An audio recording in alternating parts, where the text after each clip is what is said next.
여러분 안녕하세요. 오늘 뉴스 브리핑은 북한 관련 뉴스 2개를 소개합니다. 여러분 지난달 발생한 서해 공무원 피격 사건 기억나죠?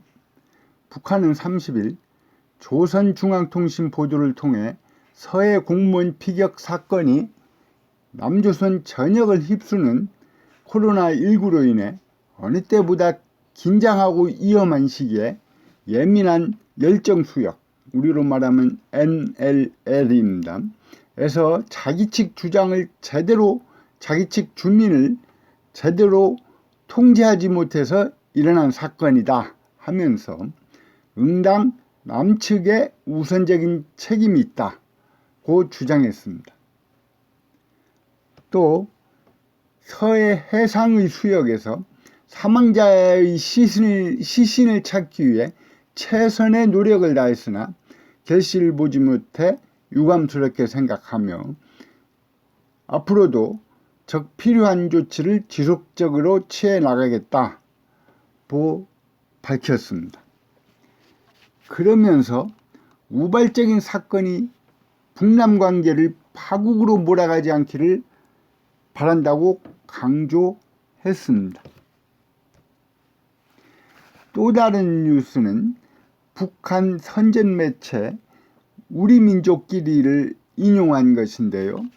우리민족끼리는 30일 세 장의 만화를 통해 본 검찰개혁의 시급성이라는 기사에서 윤석열 검찰총장을 향해 서초동 윤서방파를 꾸리고 오만할 대로 오만해진 역대 최악의 범죄자, 무소불위의 독재 검찰이라고 노골적으로 비난했습니다. 이 2개의 뉴스는 각각 북한 언론 매체를 인용 보도한 것인데 앞에 것은 조선중앙통신, 뒤에 것은 우리민족끼리라는 것을 인용한 것입니다. 조선중앙통신은 남한의 연합뉴스처럼 통신사입니다. 그러니까 전 세계에다 북한 당국이 하고 싶은 말을 하는 곳이지요. 남한 공무원이 자기네 총에 맞아 죽은 것에 대한 책임은 우선 남한 당국에 있는 것이다. 이번 사건으로 남북관계가 악화되길 바라지 않는다라는 입장을 밝힌 것이죠. 이는 이 사건이 유엔 총회에서 논의되는 등 국제적인 문제로 확대되는 상황을 경계하기 위한 것으로 볼 수 있습니다. 뒤 윤석열 관련 기사는 우리민족끼리라는 잡지 기사를 인용한 것입니다. 우리민족끼리는 조평통 산하 매체로서 조평통의 성명과 담화 내용을 게시하고 자체로 만든 기사와 사진들을 싣고 있습니다. 다시 말해 남북관계를 주로 다루고 남남 갈등을 부추기는 기사를 다루고 있죠. 독재국가 언론이 민주국가의 검찰개혁을 촉구하는 기사를 실었다는 것 자체가 코미디 아닌가요? 우픈 일이죠. 여러분, NLL이 무엇입니까? 이는 우리말로 북방 한계선이라고 그러는데, 북방 한계선은 지난 53년 유엔군 사령부가 정전협정 체결 직후에 서해 5도인 백령도, 대청도, 소청도, 연평도, 우도를 따라 그은 해안 경계선입니다.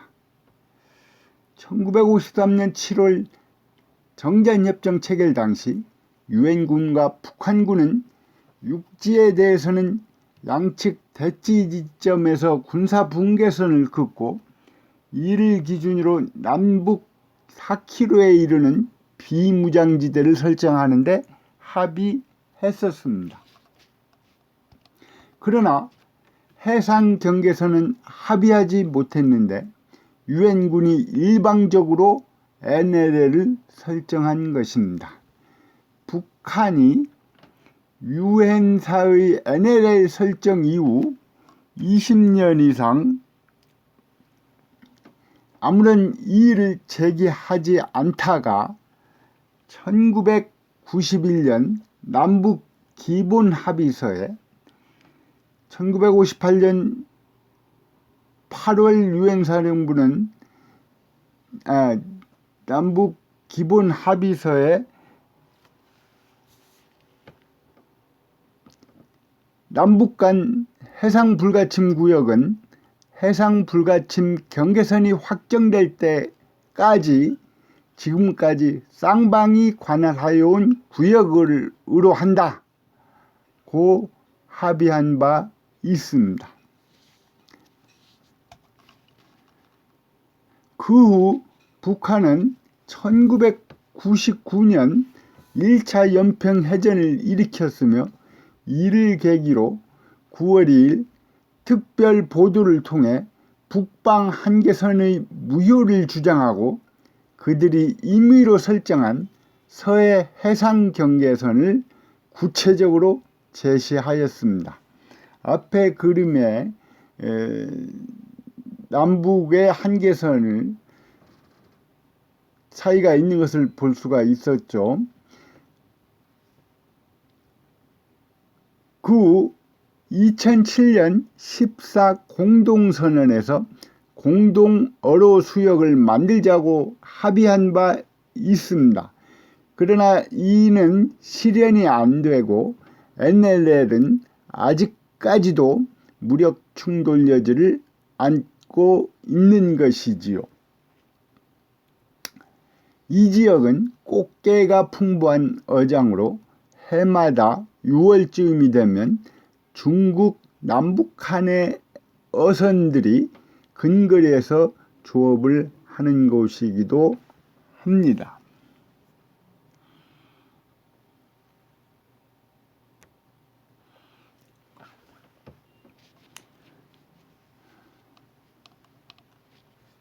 이제부터 북한 경제를 공부하겠습니다. 먼저 요점을 짚어보겠습니다. 북한은 사회주의 경제체제입니다.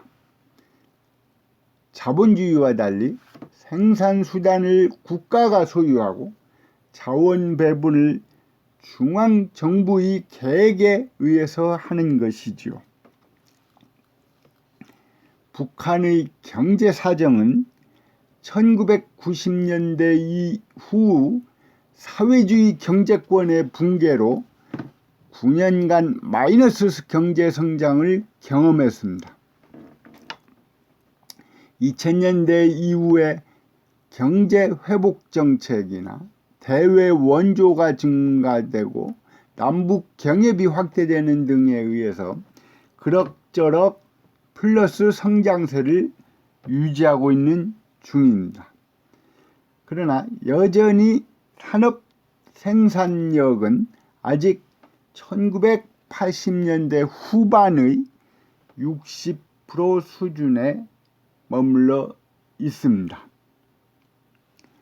북한의 전통적인 경제 정책은 자력갱생 노선, 중공업 우선 노선, 군사경제 병진 노선 등입니다.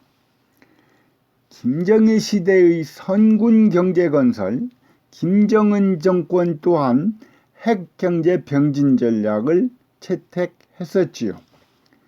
여기에서 크게 벗어나지는 않지만 경제 위기에서 벗어나고자 다양한 경제 정책을 시도해 왔습니다. 경제 특구 지정, 여러 차례의 경제관리 개선 조치가 그것입니다. 이러한 정책들은 체제 유지와 경제 회복을 도모하는, 즉 두 마리 토끼를 잡고자 하는 전략으로서 큰 성과를 내고 있지는 못하고 있습니다.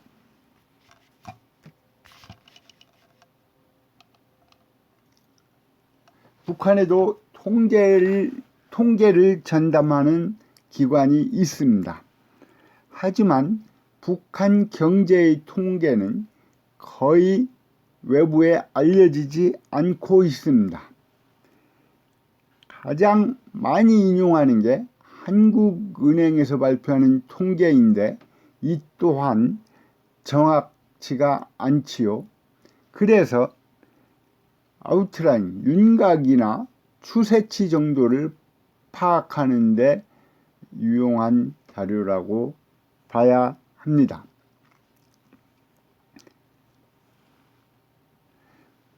북한의 주요 경제 지표를 살펴보겠습니다. 인구는 남한의 반 정도 되지요. 국내 총생산, 즉 GNI는 남한의 50분의 1 정도입니다. 인구가 남한의 반이니까 1인당 GNI는 25분의 1 정도 되는 것이지요. 수출은 남한의 2000분의 1 정도밖에 되지 않습니다. 수입은 170분의 1 정도이고요. 여기서 우리는 무엇을 알 수 있을까요? 남한 경제는 대외 의존도가 매우 큰 반면에 북한은 대외 의존도가 매우 낮다는 것이죠. 북한의 공식 환율은 100원 정도입니다. 우리는 얼마인가요? 한 1200원 안팎으로 하고 있지요. 그러나 비공식 환율은 8000원 정도 합니다. 장마당에서의 달러 환율은 인플레가 반영되어 2012년경에 8,000원대에 도달했고 이후 8,000원 내외를 유지하고 있습니다.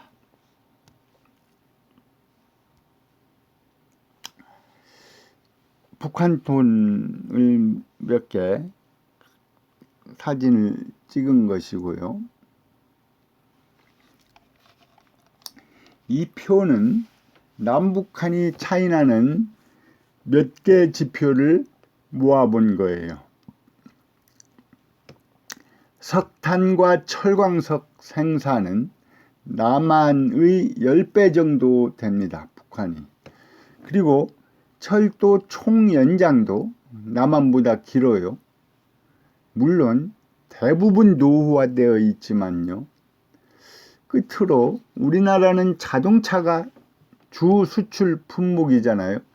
북한은 자동차 생산량이 남한의 1600분의 1 정도밖에 되지 않고 있습니다.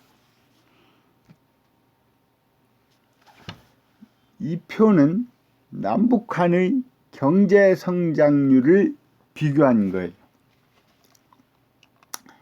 우리 남한은 2010년 이후에는 2~3% 성장에 머물러 있지요. 북한은 고난의 행군 시대인 90년대 중후반에는 마이너스 성장이었습니다. 그 후 그럭저럭 버텨오는 중에 있는 것이 보이죠.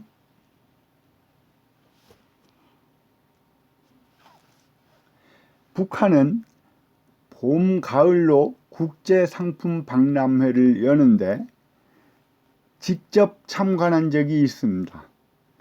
북한 인민들이 채취를 느끼며 같이 관람한 적이 있었지요. 물론 출품한 국가들은 대부분 북한의 우호적인 나라들이었습니다. 중국 기업이 많았고요.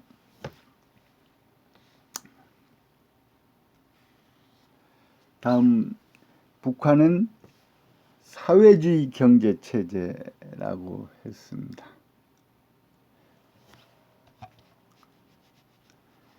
여러분, 폴란드 학자 코르나이가 말한 사회주의 특징이 뭔지 기억하나요? 사회주의 특징을 일당 독재와 공식 이데올로기를 갖고 있는 정치 구조하고 생산수단을 국가와 협동단체가 갖고 있는 소유관계하고 자원의 배분이나 생산 계획 등을 관료가 조정을 하는 정부의 계획에 의해서 하는, 시장에 맡기지 않고 하는 것, 이 세 가지가 사회주의 국가의 특징이라고 그랬죠. 정치구조, 소유관계, 조정기제, 이 세 가지가 사회주의 국가의 특징입니다. 사회주의 경제는 소유관계와 조정기제가 자본주의 경제와 다르다는 것이지요. 즉, 생산수단은 집단 또는 공적 소유만 인정하고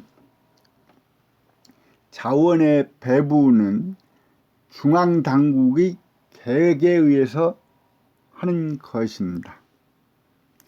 생산수단은 국가가 소유하거나 사회협동단체가 소유하는 형태입니다. 물론 모든 재화를 개인이 소유할 수 없는 것은 아니고 근로소득이나 일용소비품 등은 개인 소유가 가능합니다. 그런데 실상은 생산수단도 사실상 개인 소유화하는 현상이 확산되고 있습니다.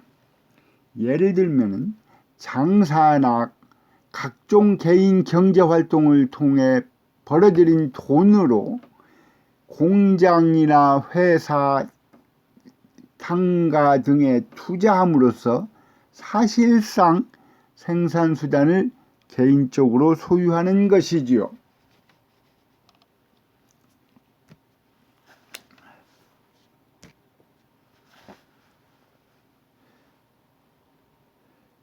그리고 사회주의 경제체제와 동시에 중앙 집권적인 계획경제입니다. 내각의 국가계획위원회에서 경제계획의 작성과 집행과 감독을 합니다. 계획의 일원화 세부와 원칙은 북한 헌법에도 규정하고 있는데요. 일원화란 국가계획기관과 계획 단위 조직들이 하나의 계획화 체계를 이루고 계획화의 유일성을 철저히 보장하는 것을 말합니다. 세부화란 모든 지표들을 세 부분에 이르기까지 엄격히 서로 맞물리도록 하는 방법을 말합니다. 1990년대 중반경부터 전략적으로 의의가 있는 국가적으로 해결해야 하는 중요 경제지표, 예를 들면 국방공업, 기간산업, 선행경제부문 등만 중앙에서 계획적으로 관리하고 그 외의 경제지표는 해당 기관이나 공장 기업소에서 자체 계획을 세워 해결하도록 하는 변형된 계획화 체계를 운영하고 있습니다. 왜 그러냐 하면은 중앙에서 모든 경제 단위들을 통제할 만한 그런 능력이 없었던 것이죠. 즉 계획경제 체제가 완화된 현상을 나타낸 것입니다. 중앙이 국가의 모든 경제를 계획하고 실행할 능력이 없기 때문에. 잠시 쉬었다 하겠습니다.